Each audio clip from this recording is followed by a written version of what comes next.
প্রতি বছর জ্যৈষ্ঠ আষাঢ় মাসের মিলন লগ্নে যখন উড়িষ্যার আকাশে বাজে ধর্মের বাঁশি, ঠিক তখনই শুরু হয় এক ঐতিহ্যের উৎসব, ভক্তির রথযাত্রা। এটা কেবল কোনো দেবদেবীর মূর্তি টানা নয়, এটা হলো অনুভূতির চলমান রথ, হাজার বছরের সংস্কৃতি ও বিশ্বাসের এক জীবন্ত মিছিল। আজ আমরা জানব সেই রথযাত্রার এমন কিছু বিস্ময়কর তথ্য যা হয়তো আপনি আগে কখনো শোনেননি।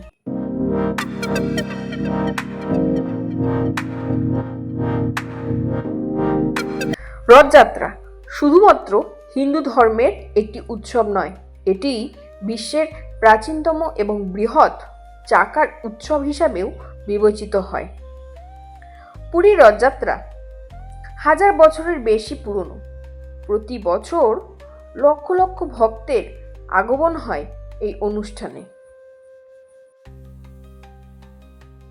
প্রতি বছর পুরীতে তৈরি হয় তিনটি বিশাল রথ, জগন্নাথ দেবের, বলরাম ও সুভদ্রার।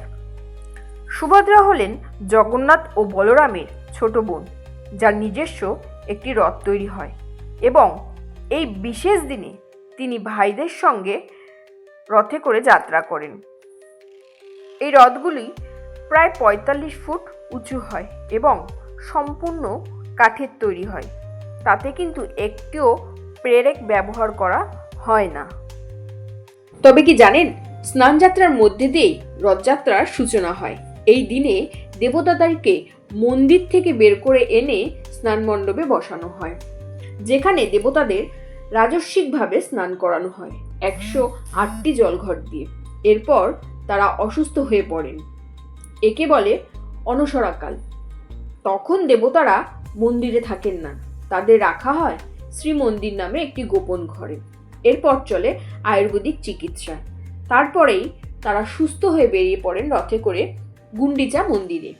বিশ্বাস করা হয় এই দিনে জগন্নাথ দেব মাতৃগৃহ দর্শনে যায়, সেখানে ৭ দিন অবস্থান করার পর আবার রথে চড়ে মূল মন্দিরে ফিরে আসেন, যেটি উল্টো রথ নামে পরিচিত।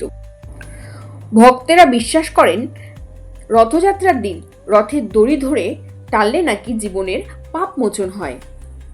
হাজার হাজার মানুষ প্রাণপণ চেষ্টা করেন দেবতাদের রথের দড়ি ধরে টানার জন্য। রথের চাকা ঘোরে ধীরে ধীরে, জগন্নাথ আসে ভক্তির ঢেউ নিয়ে। জয় জগন্নাথ। যদি এই রথযাত্রার বিস্ময় আপনাকে ছুঁয়ে যায়, তাহলে এই ভিডিওটি লাইক, কমেন্ট, শেয়ার করতে কিন্তু ভুলবেন না।